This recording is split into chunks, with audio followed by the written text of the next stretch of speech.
name is Rahi Sise, and I'll be the moderator of the event right now. I'm using this opportunity to welcome each and every one of you that is present here, students from Eunice English School, Hope Academy, teachers, and other people that are here.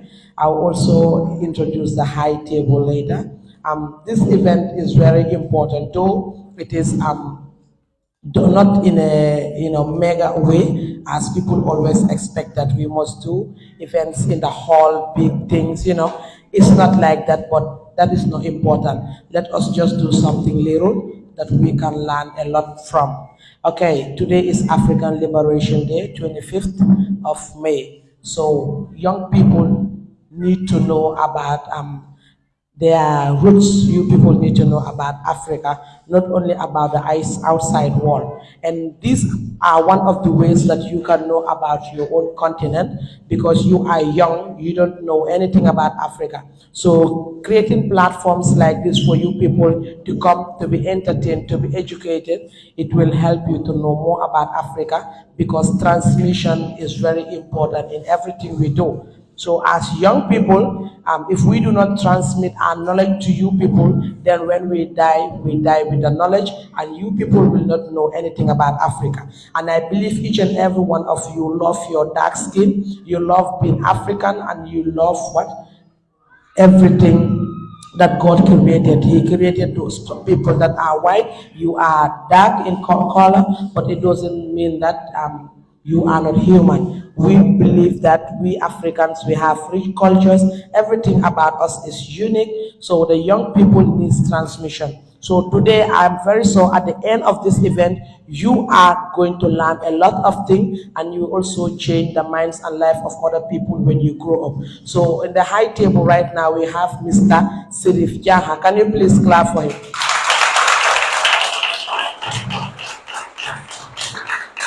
Okay, Mr. Sirif Jaha was my teacher, and he was one of the people who made me to be a science student. I always wanted to be an art student, but people like Mr. P was the reason why I had to be a science student when I was in grade 10, and people don't even believe that I at least even one day did science in my life. So Mr. P is a motivational speaker. He is a radio presenter. Mr. P is a Pan-Africanist. Mr. P is something that I will also continue to tell you people before the end of this program. When he speaks, he's going to change the minds and life of you people directly or indirectly. He is a great man, and it's a pleasure to have him. We also have Kemo Dibasi. Can you please clap for him?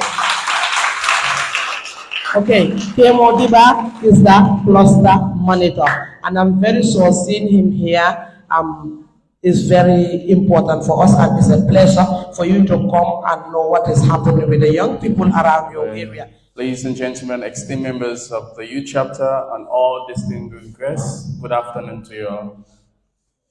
It is with a great honor that I welcome you all to embark on a transformative journey alongside our vibrant youth. While circumstances beyond my control prevent me from being physically present, I am confident in the team assembled to deliver nothing less than excellence. Together we stand and unite the sheer vision of the young chapter, a beacon of hope and of progress, where capacity building and skills acquisition emulate previously uncharted paths. Our thematical pillars, nurturing talent and providing exposure, fostering entrepreneurship, and advancing academical pursuits, are not mere words. They are from the bedrock from which we will construct a future of boundless as our aspiration. As we convey on this auspicious occasion, let us reflect on the significance of unity in diversity. Today's symposium not only commemorates African Liberation Day, but also reinforce our theme, a borderless Africa for all Africans. Consider yourself blessed to be part of this momentous movement. The concept of a borderless Africa transcends limitation. It speaks of unity, identity, collaboration, innovation, and construction of the future we envision. Ladies and gentlemen, I emphasize that our strength lies in our unity. Let us reject cultural differences, national discrimination, and violence, knowing that together we can build the Africa we aspire to see. I invite you all to feel at home. Turn to your neighbor and say, welcome home. Say it again, welcome home. And said, I am glad you are here. Together we will effect the change. Our distinguished speakers are here today, and we are honored to have them among us. Be attentive and make the most of the wisdom they share. You will be undoubtedly learn valuable insight. In due course, a comprehensive document detailing the young chapter will be unveiled. This manifesto will serve as the guiding light, ensuring that each member understands our purpose, value, and collective mission. Together, we shall forge a path towards empowerment, resilience, and community impact. I extend my heartfelt gratitude to each one of you for willing to be part of this remarkable journey. Let us embrace the spirit of collaboration, innovation, and inclusivity as we shape the destiny of our young and contribute a borderless Africa. On this note, I declare the symposium open, and thank you for your attention. So not just a symposium for us to know about Africa, but for young people to be given the platform to also perform, to also showcase what God has given them.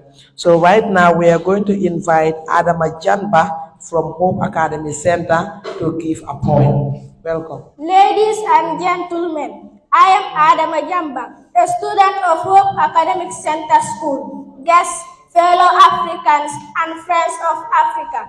Today I want to share a dream with you, a dream of a borderless Africa. Imagine an Africa where there are no borders between countries, where people can travel freely from one end of the continent to the other. In this Africa, we would all be united, not by our different flags or language, but by our shared hopes and dreams. A borderless Africa means that we can share our resources and knowledge to make life better for everyone. We could work together to solve problems like hunger, disease, and poverty. Imagine if a doctor in Kenya could easily help someone in Nigeria, or if a farmer in South Africa could teach new farming techniques to farmers in the Gambia. With no borders, we could do this and so much more. In our dream of a borderless Africa, children from all countries could go to school together, learn from each other, and grow up understanding that we are all part of one big family. We celebrate our cultures and traditions together, making our continent even richer and more vibrant. Without borders, we could move freely to find jobs, visit friends, and explore the beauty of Africa. From this pyramid of Egypt to the savanna of Tanzania, and from this rainforest of Congo to the beaches of Mozambique, we could discover the wonders of our continent without barriers. This dream may seem big, but it starts with us. It starts with small steps. It starts with us being kind to each other, learning about each other's cultures, and working together in our schools and communities. It starts with us where we understand that we are all Africans, and that together we can build a better future. Let us dream of a borderless Africa, where unity and peace are our guiding stars. Let us work toward this dream and step at a time with hope and determination. Thank you all for your kind attention.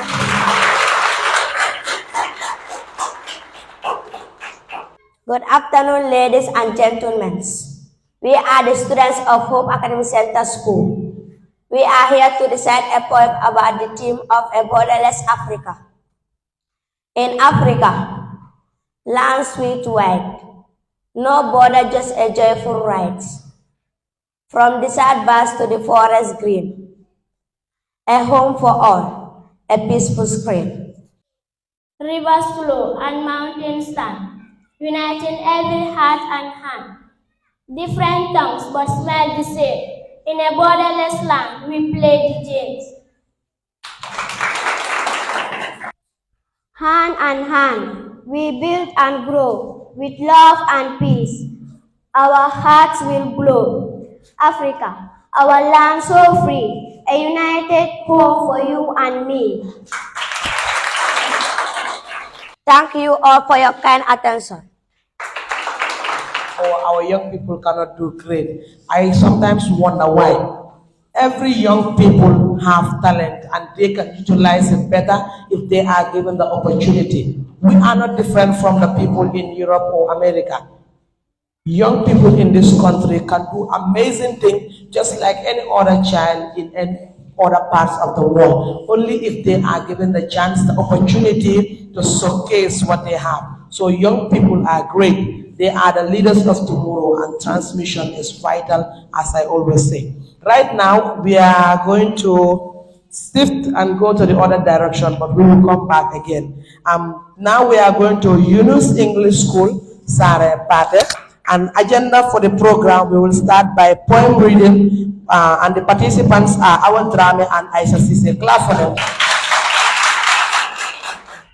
Good afternoon to you all. My name is Hawa Drame, and she is Aisha Sise. We are here to read a poem entitled Whispers of the Baobab. Beneath the baobab whispers ride the wind, ancient tales form where roots and art blow. Leaves rustle with the wisdom of the land, studies of savannah, vast and grand. The sun kisses the horizon a fairy embrace, casting golden hues upon every faces.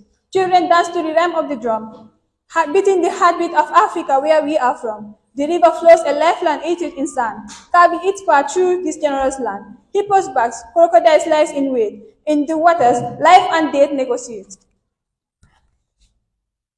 Mosaics of sound, colors of swirl, skins mingle around, species and fabric in a vibrant parade, texture of culture that will never fade. Kilifa Senkadu Sika, the jungle that will look back Lipon. Aisha will continue from where I stop.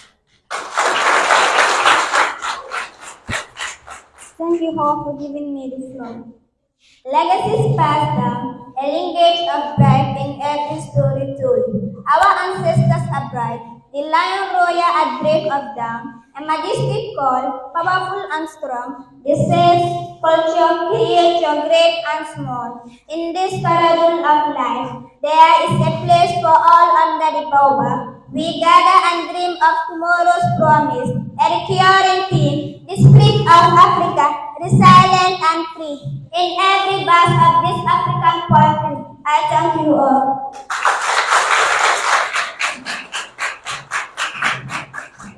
Don't say no, you cannot do it. We also have mathematics question and answers, and the participants are Fatou William, Aminata Kamara, Usman Jallo, and Omar Jallo. Please clap for them.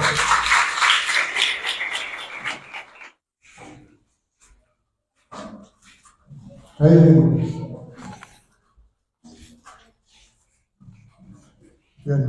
7/4 minus 2/4 plus 3 minus 3 divided by 2. 25. 25 is correct. 60 divided by 5 minus 4 plus 2. 10. You need the fastest finger, please. 3 plus 4 minus 3 times 8 divided by 2. 16. 16.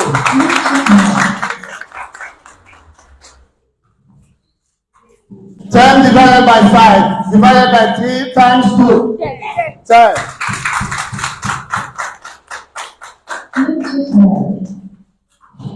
30 divided by 6 minus 5 times 1.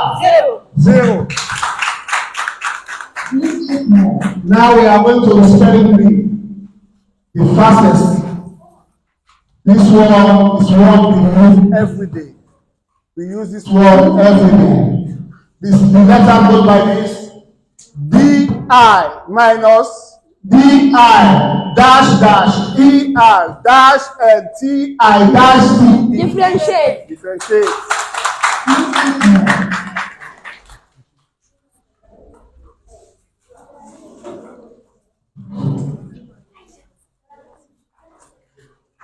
This is other one we know. It's go like this: D dash L dash C O M dash U N I dash dash T I O N. Telecommunication. Telecommunication.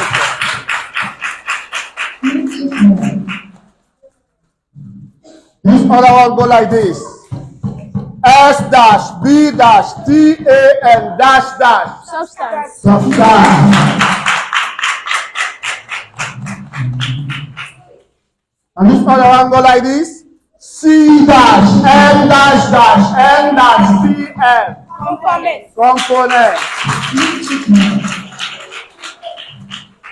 And the last one go like this: I dash D dash O D U dash T I O N. Introduction. Introduction. Thank you very much.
Good.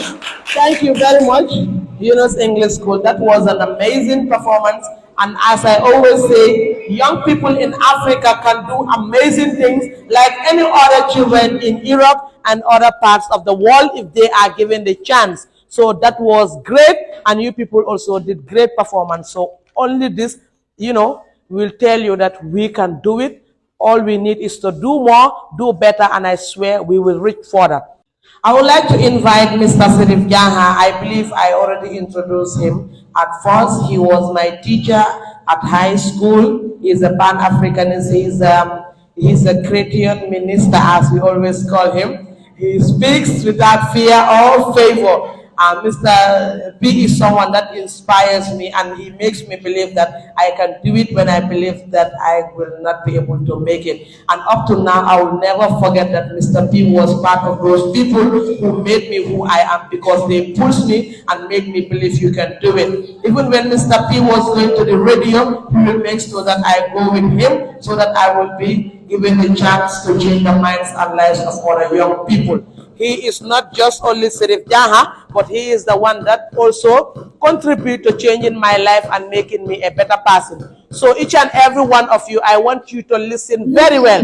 Mr. P is going to talk about something very important about Africa. As I said, transmission is very vital. We need them to give us the knowledge so that if they die, the knowledge will not die with them. You need to know about your roots. You need to know about your identity. You need to know about who you are. You cannot only go to school and learn about ABC. Learning is more than ABC and 1, 2, 3.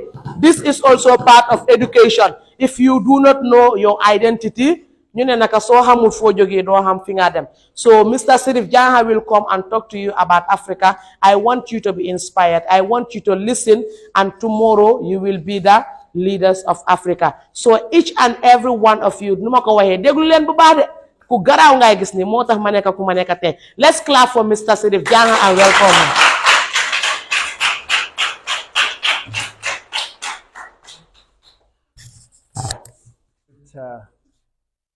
The elders, but I'm happy that it's the children, because it is this generation that we need to talk to. If you want to destroy a whole nation, just start destroying the children. And if you are destroyed, that means we don't have a future. That means our country, our continent is not going to go anywhere. So it has to start from you. So now I want you to understand very few things. That I'm a teacher, so I'm using the chalk because children learn best when images are presented. So we're going to present images, and then you will understand what I'm saying. All right? Now I want to draw something, and whoever knows what I'm drawing, you raise your hand up. Okay? Good.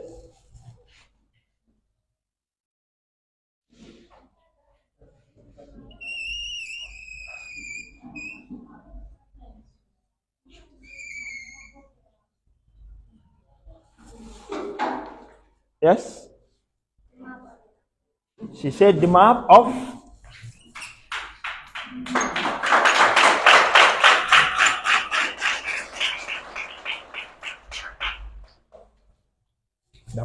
Africa.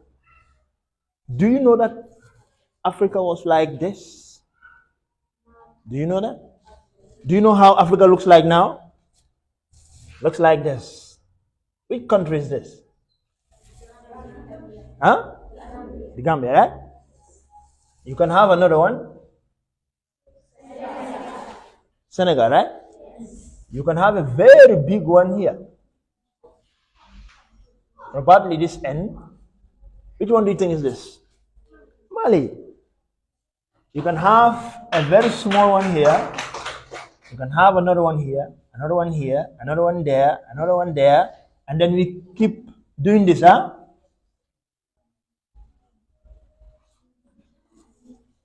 Do you know who did this? Do you know who did that? You don't know. You don't know who did it. Huh? God did it, right? Somebody said God did this. So now, let me help you who did this. Who went and divide our land into these parts. Yes? Huh? British. Good. They are part of it, right? Somebody says the British, right? Do you know Britain? Yes. The Portuguese and who else? The French? Thank you very much. In short, the who?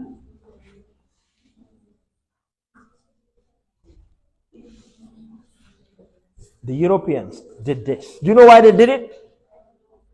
Huh? Good. Now we are here to understand why. Now, madam, if we are distracted, then everything is distracted. So we want the students to understand what has gone. Yes? Thank you very much. The colonial masters. Now wait. You know, if you say the colonial masters, master, you know a master? So meaning you are the colonial slaves, right? Not so. So don't call them the colonial masters. Just call them the colonists. Not so. Because immediately you say the colonial master, now who is the slave? So meaning it would still remind us that we are the colonial slaves. So we don't want that anymore. What we want is we are now not a slave. We are independent, equal. So we have to ask the question, are we independent and equal? Are they still looking at us as equals? Is a question. I want you to listen. I'm drawing for you to understand. Who can pronounce this?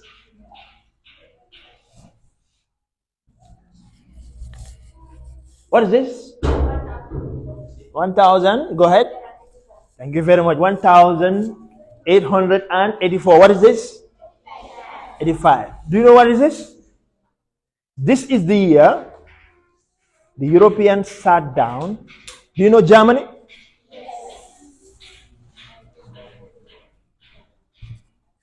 You know Germany, right? We have what we call Berlin Conference. I want to remember so that tomorrow you understand why we are where we are. In 18, if somebody asks you, when was Africa bordered? It's when? And who did it? The Europeans, right? Where did they do it? Germany, right? Berlin Conference. Like they had a conference where they decided among themselves who should take which part in Africa. You know, it's like, do you know a cake?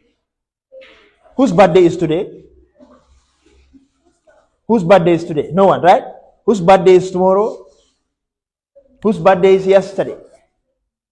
No one. Whose birthday will be this month? Whose birthday will be next month? Whose birthday was last month? Okay, we have somebody's birthday next month. So we're going to buy a cake for him, okay? Now we have a cake. Now, how do you eat your cake? If everybody comes into your party, how do they eat the cake? You take a what? Knife or? Knife and fork, right? Yes. You cut and eat, no so? Yes. That is how they were deciding who should take which part in Africa. So when they did that, that is the time you have Gambia owned by Britain, right? Yes. Senegal owned by France, no so? Yes. Guinea-Bissau owned by Portuguese, right? Mali owned by the French, France, no so? And you're going to have Guinea-Conakry, Burkina Faso, and the like, no so? And you go to Ghana, go to Benin, go to Nigeria. So now each of them start to share. I own this, you own that. I own this, you own that. Do you understand what I'm saying? Yes. And that is the beginning of the divisions between us as Africans. Now, how many of us are Africans? If you are an African, you have. How many of you are Senegalese? Hand up. How many of you are Ghanaians? Hand up. What makes you a Gambian? Can you tell me what makes you a Gambian? What makes you a Gambian? So meaning now whoever is born in the Gambia is a Gambian. Then what makes you a Gambian? Yes? Your forefathers were? You were? Gambians. Okay, let me say, some of us here, our fathers from Senegal, but we are born here. Some of us, our fathers are from Nigeria, Guinea, and we are born here. What are we? Gambian. But now if election comes, listen. If election comes, you want to vote, they say you are not a Gambian because your mom or dad was not born in the Gambia. So meaning you don't have the right as Gambians have. Are you a Gambian? You will not be a Gambian. No, so all this idea about being a Gambian or not a Gambian or being a Senegalese or not a Senegalese is brought by the Europeans. And that already creates a division among the African continent. So most of us here, are you with me? Yes. Are you there? Yes. So most of us here, what are we speaking? English, not so. Yes. Whose language is that? Why are we not speaking Mandinka? Because you were colonized, not so. Yes. So we speak English. Yes? Someone says because we have a local language. Okay, now listen. Somebody says we have what we call local language, right? You know what local means? Meaning? Like Fula? Yes, when you say local, what do you mean? What do you mean when you say local? Huh? Yes? Traditional? Language that our forefathers were using. Local? Boy, yes. What does local mean? Yes, you. Now listen, so that you understand, huh? Now listen. When we are saying local, meaning it is only within this jurisdiction, the Gambia. It's just confined here. It just is a language only used by the people around here. Are you there? Meaning the resident is the Gambia or Senegal. But we accept that, but it is not local because if you go to Mali, they speak Mandinka, right? If you go to Ghana, some Mandinkas are there. Nigeria, they are there. So meaning it's not local, it's international.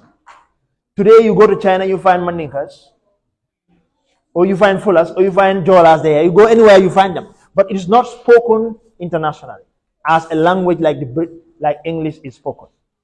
Now listen. When you say borderless Africa, do you know what borderless Africa means? Huh? Meaning?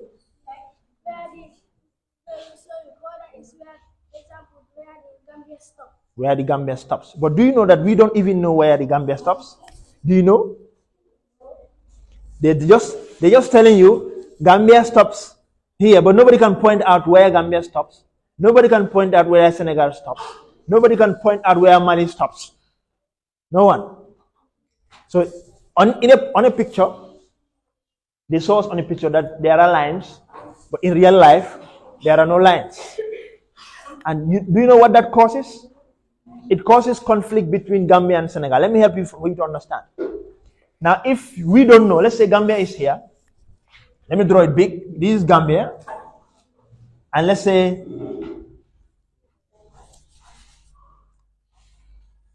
this is Gambia, right? And that's Senegal. But on the map, there are lines, not so. But in reality, there's no line. In reality, nothing is there. We don't even know where it stops. So let's assume now there's gold in between. There's gold or oil in between. Senegal say, we own it, not so. Gambia say, we own it. So who owns it? And that will bring what? Conflict between Do you know why Europeans just say, okay, this is the Gambia on the map, but not in reality? So that there will be conflict between the two states. Because we don't know, that's why you see so many conflicts, border conflicts. They say border conflicts because there is no specific line that is saying this is the border. That is why if the border stays there, still we have a problem. Because we don't know who owns what. And that will create conflicts in Africa. That's number one. Number two, how many of you have ever traveled here to Senegal? You, right? Okay, do you know that when you take some goods from Gambia and you want to carry it into Senegal, they will seize the goods? Do you know that? Do you know that? Now, if the goods you collect in the Gambia, you take it to Senegal, the custom duties officers will collect it from you and seize it. Are you there? Or sometimes you are going to Senegal, they will ask you papers. Are you there? If you don't have the papers, what happens? Huh? They can arrest you and put you. Yeah, it might not be prison, they can waste your time there until you have a document that proves that you should get into Senegal. Now, if there are no borders, what will happen? You can just walk into Senegal and walk into the Gambia back without a problem. Not so? Because there are no borders. But if there are borders, then there will always be some restrictions, meaning you will not be allowed to go into Senegal anyhow you want to go. Before you go, you must be documented that proves that you are going into Senegal. Or sometimes, when you go to Senegal, the custom officers will ask you money, pay this, until you are tired. Do you understand my point? So, what this team is saying, how many of you know Dangote? Do you know Dangote? Dangote, Aliko Dangote is a Nigerian. Do you know him? Yeah, somebody says know him. He is, have you ever seen the cement? They write there, Dangote? You have never seen it. Okay, he is a businessman. Do you know what he said? He said he needs 35 visas. 35 visa. He needs 35 visa to travel in Africa. 35 visas to travel in Africa. Do you understand how difficult it is for you to travel in Africa? 35 visas. And you know what a European needs to travel in Africa? Just one visa. So now it's easier for the European to travel in Africa, but difficult for an African to travel in Africa. Do you see how difficult that is? Somebody who is not part of you, it's easy for him to go to Mali, go to Senegal, go anywhere. But you, it's difficult for you to go to Mali. I see what the issue of the border is doing to us.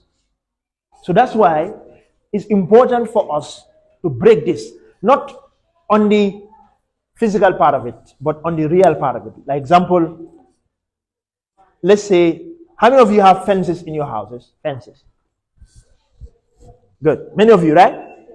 Does the fence prevent you from going to the next house? How does it prevent it? But there's a door, not so? You can just walk in and get in, not so? Does that cause any fighting between you and the other house? It does not. So meaning now, the border itself might not cause the fighting, but there's something that causes the fighting. Not the border. Do you understand? It is not the border that causes the fighting, but there's something that is bigger than the border that causes the fighting. Do you know what that is? Who can guess? Who can guess what causes two countries or two people on the border to fight? Do you think it's the border? Do you think your fence, the fence between you and the other neighbor will make you fight? Huh? Yes. Because of the goal, right? Good. Clap for him. Now, it might not be, he said goal, but I'm clapping for him simply because if you find, there's what we call interest. You know interest? If I want this and you want that, and we don't sit down to discuss how much it can get from it, don't you think we'll fight? Not so. So the problem is not the border. The problem is there is no connectivity between the country. Meaning now we are divided not by border, we are divided by connection, by relationship. So I don't want to reach out to you, so you don't want to reach out to me. So what will happen? There will always be a conflict, not so. So if this girl offends you and you don't want to reach out to her, what happened? It's malice, right? You malice her. And if she looks at you, what do? You hail her. Not so? So why are you doing that? Because there is a border now between two of you, meaning you are not ready to talk to each other. And that is what the colonialism has done. They have put a border, not on the surface, because that one is not clear, we don't even know. But they have put a border in our mind that we will not think together. They have put a border in our relationship that we don't connect. They have put a border in our actions that we don't work together. So when this happens, means the border exists now, regardless what is there. You will see two people living in one country. Of course, there is no border, but they fight. Not so? One will take a cutlass and follow the other one and kill. Not so? But they are living in this country, in the same place. But because they are not ready to communicate, they are not ready to talk to each other, they are not ready to be on the table and negotiate, then we have a problem. And therefore, that is what you see in Africa happen. But listen, if these borders are removed, now it's easy for trade. You know trade? Yes. What is trade? Good. You sell goods and services from one place. Do you understand? So meaning now you can come to the Gambia and take goods to Senegal, and go to Senegal and bring goods to the Gambia. That would be easy, not so? Yes. What do you think now the relationship will be between the Gambia? You can have cultural exchange. You can have Gambia culture and Senegal's culture exchange, not so? And how many of you do you have teachers who are from Nigeria or from Ghana? Do you have any teacher from Nigeria or Ghana? From Sierra Leone, Liberia? Good. That brother of us, listen, from Sierra Leone. Now listen. Now he is from Sierra Leone. Listen. He is from Sierra Leone. But what is he doing here? He's teaching you, not so. So now he is taking his expert from Sierra Leone, now sharing it us here in the Gambia. Do you understand what I'm saying? So that is the significance. Now he is not going to be disturbed. If we remove the border, now he can say, okay, I am not comfortable in Liberia, so I'm moving to Gambia. So when he knows, okay, I'm going to put my expertise in Gambia. Maybe Sierra Leone or Liberia don't need it, so therefore Gambia needs it, so I'm going to give it to Gambia. Right? So that is the significance. So he will come here and he will not be disturbed with papers because he has a document that is proof that he's an African, not a Nigerian or not a Sierra Leonean, but an African. So you can go to anywhere you want in South Africa, in Ethiopia, in anywhere you want in Africa, and you have what you want there. That is the significance of borderless Africa. But now the problem is, there is somebody who don't want the border to be out there. Somebody is there who's pulling the strings. Now let me ask you one question. If I have a box, you know a box, and I put there money, another box, I put box, and I give it to box. Which box will you take? You take the box with the money, right? Good. Now let's go. If you take the box with money, I'll say, okay, this is a box with money. Immediately you want to take it, I withdraw my hand. Right? You want your money. Now let's say you are hungry, and I have mango. You want to eat the mango. I start using it from your money. You want to eat, I am using, I reflect it from you. How do you feel? Yes, and you feel angry, you want to get it. Good, that's what they do. Come to our leaders. Listen, if they want us to do something, if they want our leaders to do something, they have two things to offer you. Either they give you the time, or they give you the money. If you accept the money, meaning you have to do what they say. Right? If you accept the knife, meaning you are ready to fight with them. So now if you are a leader, which one do you choose? You take the money and do what they want you to do, or you take the knife and fight them and defend your country. Which one do you do? Huh? You take the knife and fight fight them to defend your country. Clap for yourselves. So now, most of our leaders don't want to take the land. You know what they take? Take the money and then do what they want them to do. So that's why you see we have resources, but it's not benefiting us. We have gold, but it's not benefiting us. We have oils, it's not benefiting us. We have diamonds, it's not benefiting us. Do you know why? Because our leaders went and taking money instead of taking the land. You understand? And any leader who takes the land, now is war. They will call you a dictator. They will call you a murderer. They will give you all sorts of names to call you. Are you there? But the one who went and took the money, they will not say anything. They will call him the best names. He's the most democratic. He's the most this. He's the most this. But if you take the knife, you are the terrorist. You are the rebel. That's why most of our leaders. How many of you know Kwame Nkrumah? Kwame Nkrumah. Do you know him? The first Prime Minister of Ghana. He was the first president of Ghana. Are you there? Do you know Patrice Lumumba? Do you know Gaddafi? Have you ever heard of Gaddafi? Yes. You know Gaddafi was killed, right? Yes. Do you know why they killed him? Because he took the knife. Patrice Lumumba, do you know why they killed him? Because he took the knife. You know what I'm saying? So any leader that takes his knife, you are either going to be overthrown or you are going to die. So now, which of our leaders want to die? Most of them don't want to die. So they want to go and be in bed with them and they will call nice words, they will call conference, they go to have their rest and enjoy. But while we are here, we don't have a proper education. We have, in our education, we don't have a proper books. Are you following? So that is why you and I, we have to make sure we learn so that we will take the knife and fight for our own independence and freedom. Do you understand? But if we allow ourselves to go and take the money, then we have a problem. Then we have a problem. Meaning, we will do what they want. Let me help you for you to understand.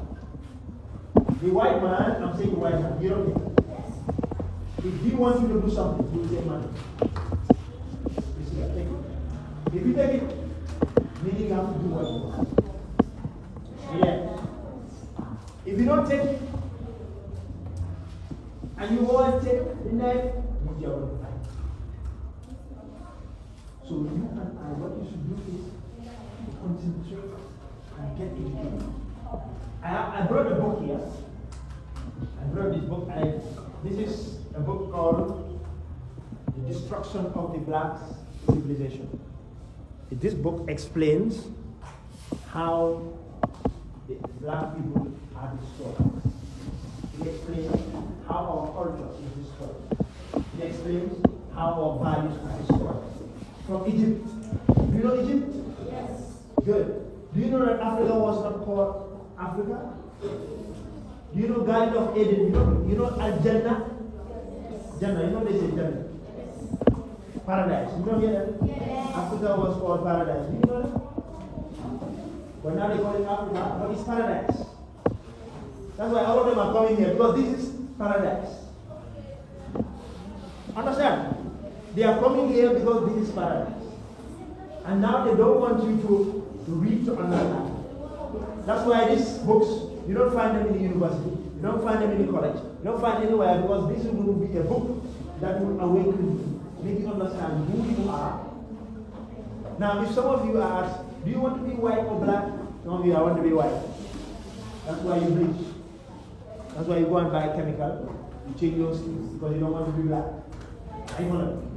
Because they say black is useless, black is nothing, black is this. But that's why you need to be serious. You are the next generation that will take this country. You are the next generation that will make sure that we will fight and make sure the resources we have will be for our benefits. But if you don't learn, that's it. Hey, see, you are not listening. If you don't learn, their children are learning. But are our children learning? So now it's going to be like this. If their children are learning, and they are developing the technology, our children, are we developing the technology? No. That means now, their generation, they will be their self. That's what it means. Just like we are in our own generation, they are controlling us. So what will happen to this generation? If this generation is not trained properly, educated properly, given the right values, the right culture, the right whatever, what will happen? Meaning their own children will grow up and dominate this thing. And therefore the colonization of Africa will continue forever.